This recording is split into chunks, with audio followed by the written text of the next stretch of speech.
तो hello friends, कैसे हो आप? सभी लोग बढ़िया होंगे क्योंकि आज मैं फिर लेकर आया हूँ एक और धमाकेदार मानवा। तो गाइस, इस मानवा में मुझे नहीं पता राइटर के दिमाग में क्या चल रहा है। अगर आप लोग बस स्टार्टिंग के 10 मिनट सरवाइव कर लेते हो तो मैं गारंटी देता हूँ कि आगे की स्टोरी इतना धमाल करेगी कि आप सोचोगे यार ये 10 मिनट टोटली वर्थ इट थे।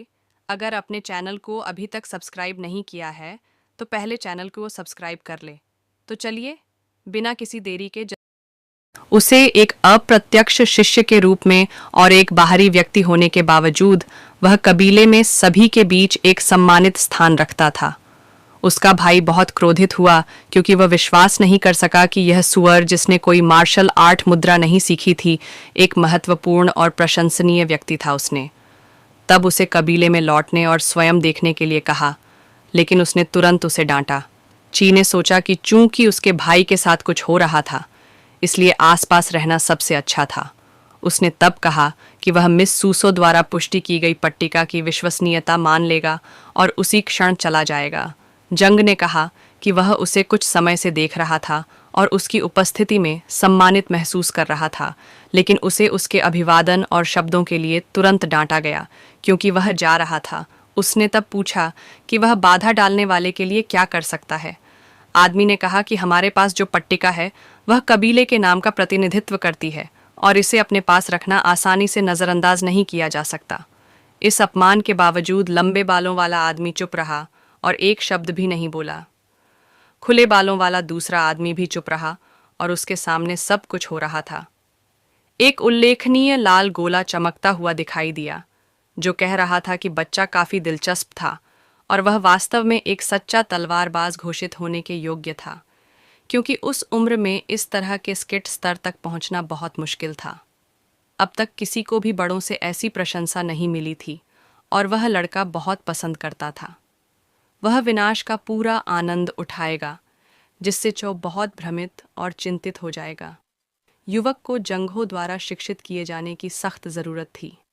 बुजुर्ग को तुरंत फटकार लगाई गई क्योंकि इस प्रकार के व्यवहार को वहां बर्दाश्त नहीं किया जाता था, लेकिन सभी को चुप रहने के लिए कहा गया क्योंकि यह उसकी सच्ची इच्छा थी।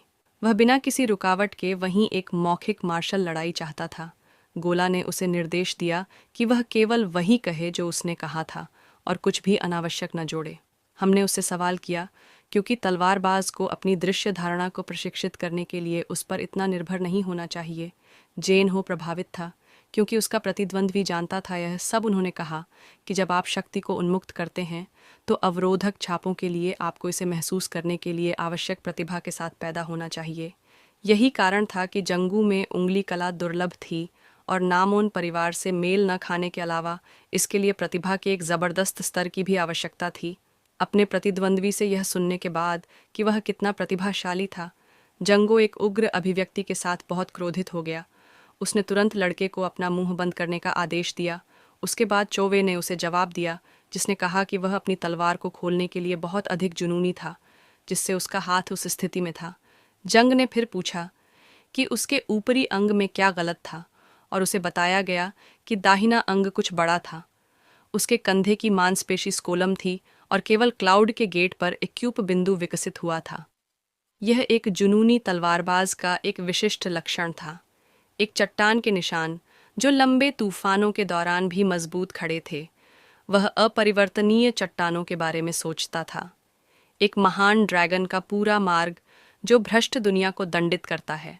जबकि यह सब देख रहा है, सभी सृजन को सहन करना राइजिंग ड्रैगन का मार्ग था और स्वर्ग की वास्तविक प्रकृति, जिसने सभी बुराई को सहन किया, मजबूत और दमनकारी होने से यह कुचला नहीं गया। यह स्वर्गीय सम्राट था।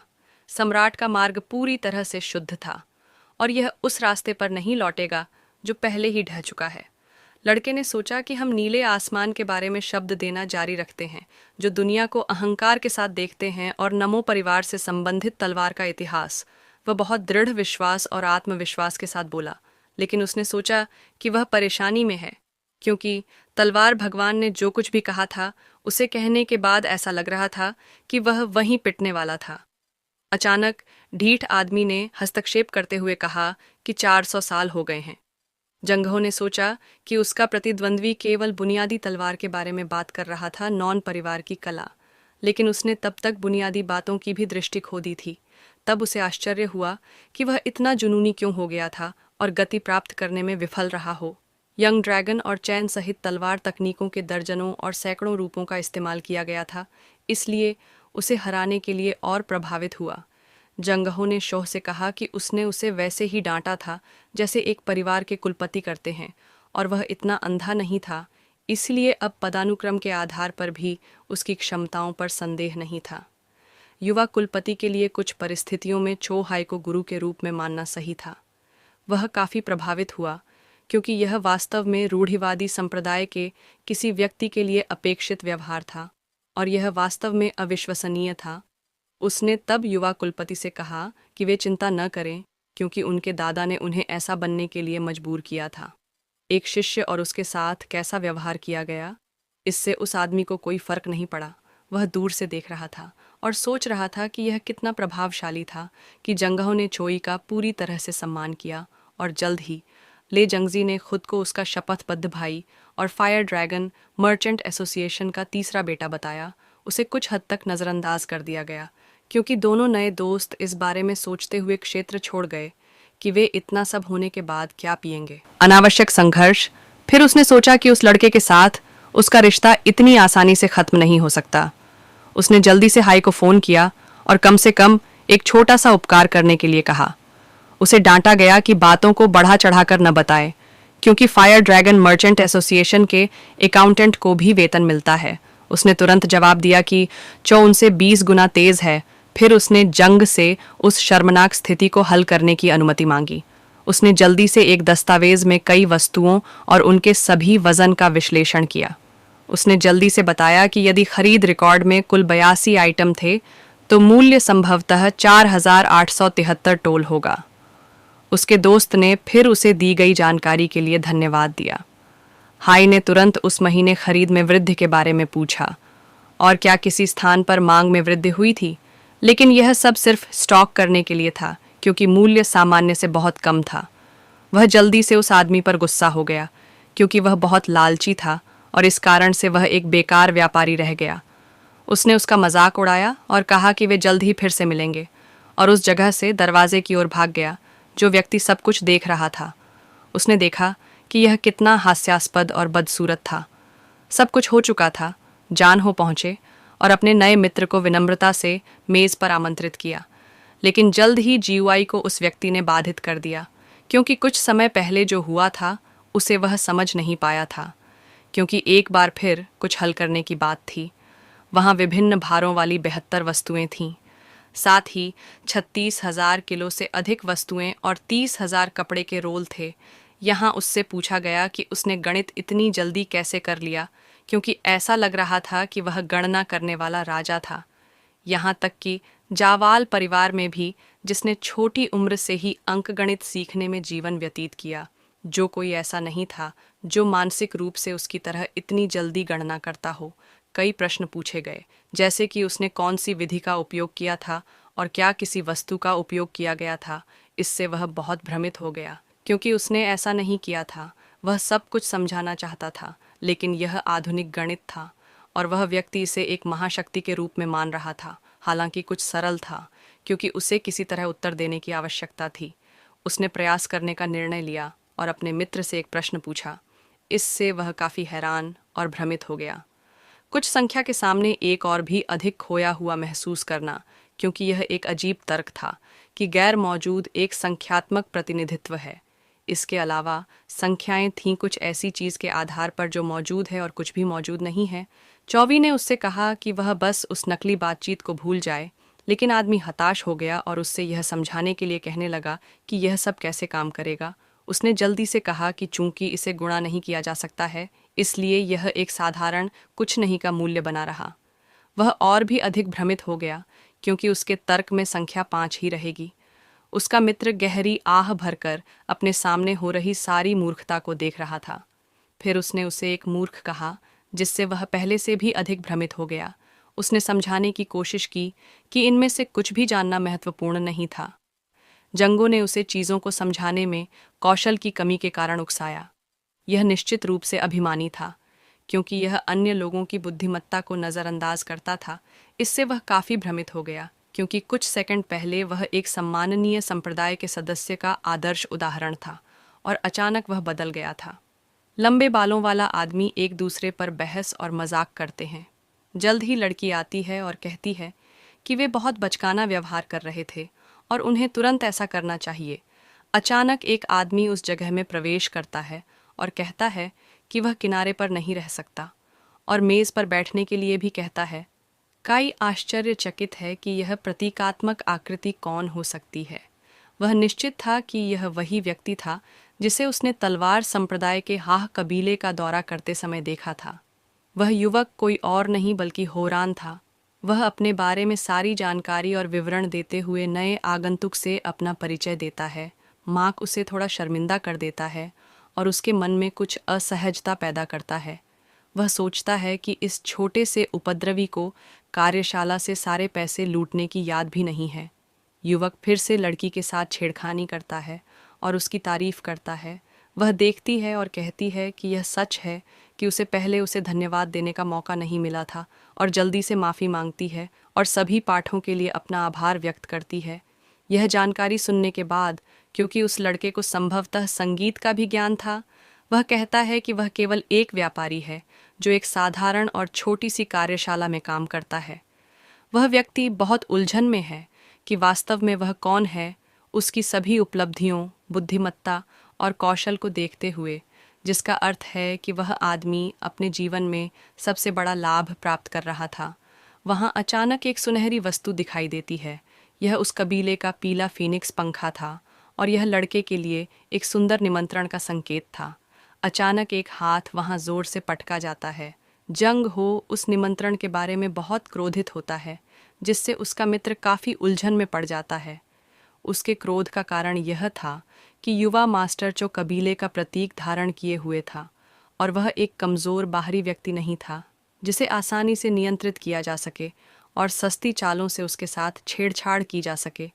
उसने तुरंत उसके शब्दों को चुनौती दी, क्योंकि कानून यात्राओं के लिए निमंत्रण देने से मना नहीं करता था, और यह काफी उस समय आम बात यह होती है कि जेन हो और भी अधिक क्रोधित हो जाती है, यहाँ तक कि आक्रामकता का सहारा लेना चाहती है, और उसे आसपास के लोगों द्वारा नियंत्रित किया जाना पड़ता है।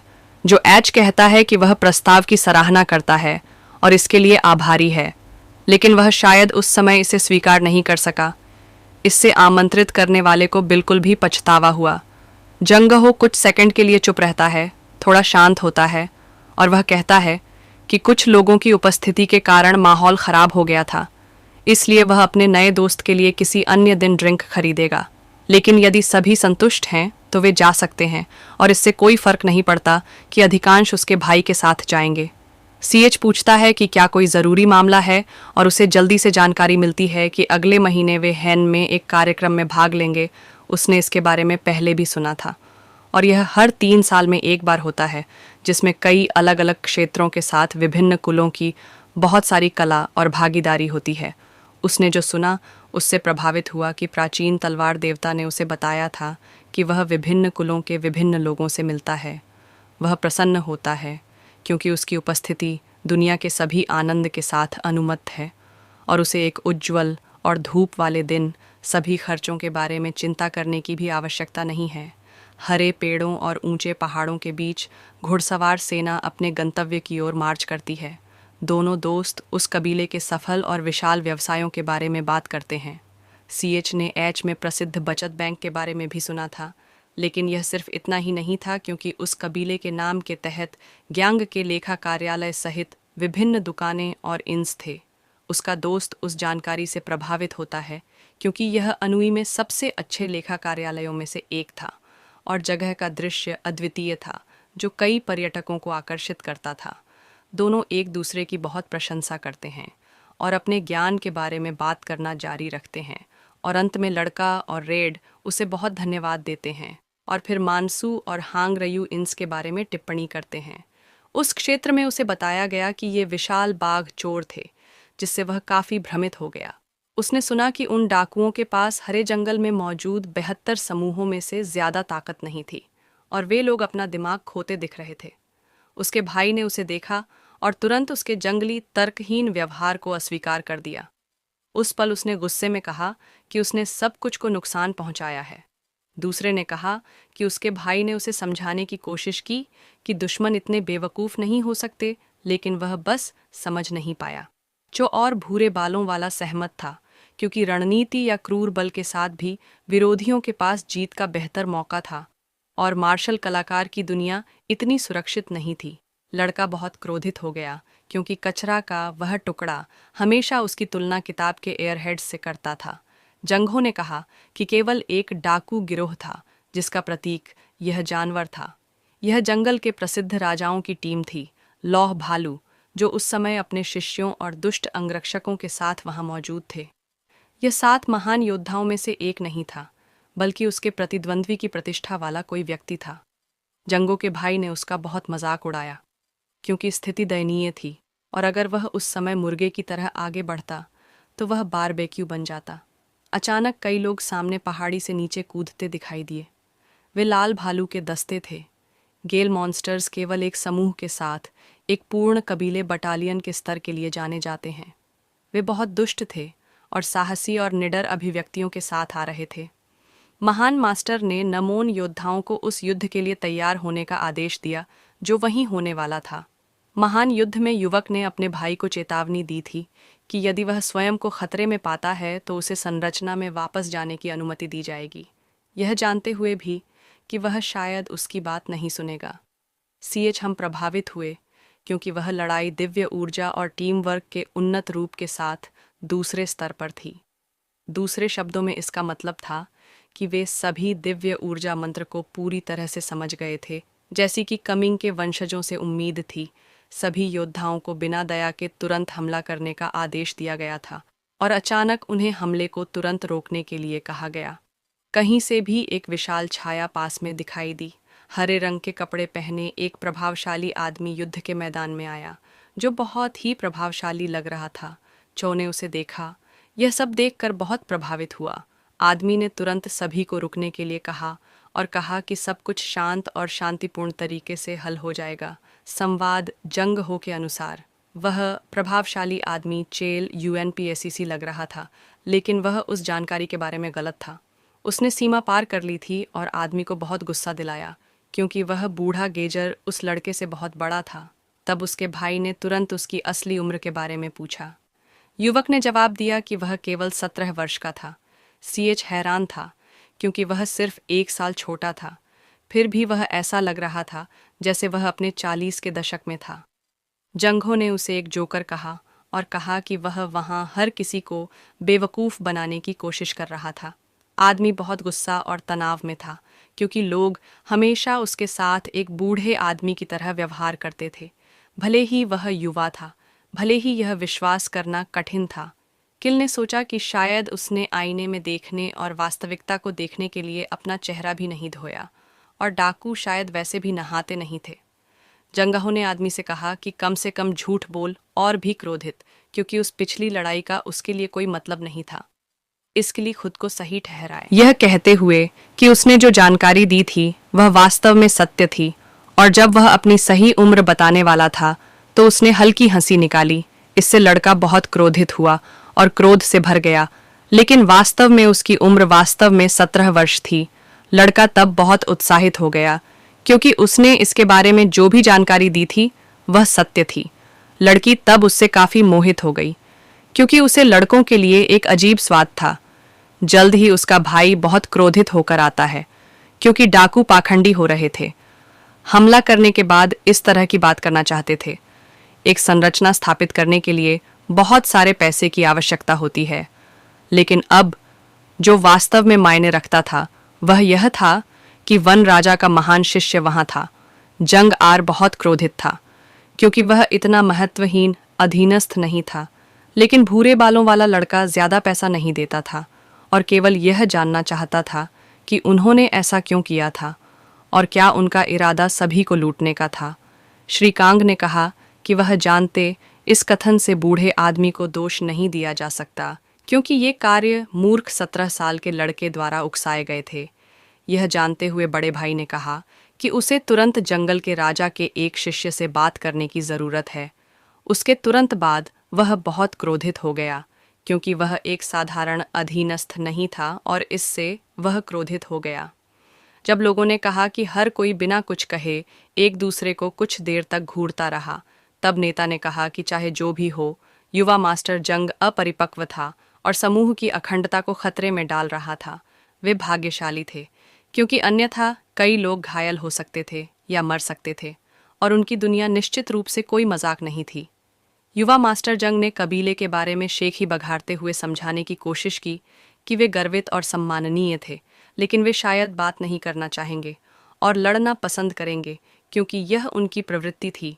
क्योंकि उपद्रवी झूम हो ने बातचीत में शामिल होकर कहा कि योद्धा महिलाओं और बच्चों को समान रूप से दुष्ट और विनाश के योग्य लूटते थे। हर कोई एक शब्द कहे बिना कुछ देर तक एक दूसरे को देखता रहा, और फिर युवा मास्टर जंगो ने एक सम्राट के हमले के साथ एक बड़ी लड़ाई सोचा कि वह उन्हें रोक नहीं पाएगा, और उसने जल्दी से एक संक्षिप्त बातचीत का सुझाव दिया, लेकिन उसे पूरी तरह से दरकिनार कर दिया गया। युवा मास्टर से एक प्रश्न पूछा गया जो काफी पक्षपातपूर्ण लग रहा था। 200 साल पुराने डाकुओं के कोड में सबसे महत्वपूर्ण नियम यह था कि उन्हें मीराम या व्यापारी संघ के बाहर के लोगों के खिलाफ अपनी तलवार नहीं उठानी चाहिए। श्रीकांग ने तुरंत लड़के से कहा कि उन विरोधियों को नियमों की परवाह नहीं है, और शायद उन्हें यह भी पता नहीं था कि ऐसा कोई कोर्ट मौजूद है। उन्होंने इस तरह से काम किया क्योंकि खुद को दुष्ट के रूप में पेश करना प्रेरणा उत्पन्न करेगा, क्योंकि वे बच्चों को तुरंत मजबूत योद्धाओं के खिलाफ लड़ने के लिए नहीं भेज सकते थे। युवा मास्टर ने तुरंत कहा कि ये सभी व्यर्थ चर्चाएं समाप्त होनी चाहिए, क्योंकि बुराई की जड़ें बिल्कुल नहीं बदली हैं। जेरॉन ने उनका मजाक उड़ाया और उन्हें एक बड़ा शॉट कहा। फिर उन्होंने कहा कि अगर जंगल में वास्तव में ईमानदार व्यापारियों का एक भी समूह है, तो उनकी दुष्टता की पुष्टि वेश्याओं को नुकसान पहुंचाना दूसरों के बीच। लंबे बालों वाले लड़के ने बहस में बाधा डालते हुए कहा कि ईमानदारी से चीज़ें प्राप्त करना डाकुओं और चोरी के माध्यम से उन्हें प्राप्त करने से बहुत अलग है। जवाब में उसने एक अमीर आदमी की कहानी सुनाई जो अपने व्यवसाय से बहुत पैसा कमा रहा था, लेकिन किसी बड़ी ताकत के कारण उसका काम बाधित हो गया। जंग हो इस कहानी को सुनने के बाद एक शब्द भी कहे बिना चुप रहता है। उसके प्रतिद्वंद्वी के तरीके अलग लग सकते थे, लेकिन वे उतने ही गंदे और अन्यायपूर्ण थे जितने कि वे विरोध करते थे। वे नागरिकों पर परजीवी बन गए और उनके साथ कठपुतलियों जैसा व्यवहार किया। जंग हो उसके अत्याचारों को सुनकर क्रोधित हो गया। उन्होंने केवल भ्रष्ट लोगों से लूट की थी और दोनों कृत्यों में बहुत अंतर नहीं था, क्योंकि हमेशा कोई स्वार्थी और पाखंडी व्यक्ति होता था। केडब्ल्यू ने सोचा कि आमतौर पर वे मांसल प्रकार के लोग मूर्ख होते हैं। यहाँ कुछ अलग था, क्योंकि लड़के का तर्क निर्विवाद था। उसने आह भरी जैसे कि कुछ कहने की तैयारी कर रहा हो, और फिर उसने कहा कि 200 साल पहले लिखे गए नियमों को अभी भी सही माना जाता था। हालांकि 7 साल पहले सरकार पर छापे के दौरान एक नियम तोड़ा गया था। यह सुनकर लड़का चुप और विचारशील रहा। अचानक जाने माने बोंग ताहेन के नेतृत्व में अनवे डाकू गिरोह उन बुजुर्गों को पीटता और मार डालता था जो अपना राशन बचाने की कोशिश करते थे, और उसके पिता उन पीड़ितों में से एक थे। केल्वे ने कहा कि अपने शोध के दौरान उन्होंने पाया कि कोड को गंभीरता से नहीं लिया गया था। पहाड़ों से परे ऐसी घटनाएं उस क्षेत्र में आम थीं, और निश्चित रूप से इसके बाहर और भी अधिक होती थीं। इससे आचार संहिता कमज़ोर और बेकार हो जाती थी। यहाँ तक कि जब वे बात कर रहे थे और निर्दोष व्यक्ति को लूटा जा सकता था, तो समानता के पिछले दावे को अमान्य कर दिया गया। उसके प्रतिद्वंद्वी चिल एच ने तर्कों की तुलना में अधिक प्रश्न किए। जवाब में युवक ने तर्क दिया कि KNRM में उसके जैसे कई लोग थे। दूसरी बात, लाभ कमाने का तरीका अपनी समानताओं के बावजूद एक महत्वपूर्ण अंतर था। उन डाकुओं ने अच्छे काम या दान नहीं किया था। इसका मतलब है कि नोंग में केवल धर्मी लोग ही थे, क्योंकि वहाँ ऐसे लोग भी थे जो इसका इस्तेमाल करते थे। उनकी शक्ति गलत उद्देश्यों और कार्यों के लिए थी। हालांकि उन सभी ने कठिन समय से गुजर रहे और एक साथ कठिनाइयों को साझा करने वाले हाय के लोगों की रक्षा की। यही दोनों के बीच का अंतर था। जो ने सोचा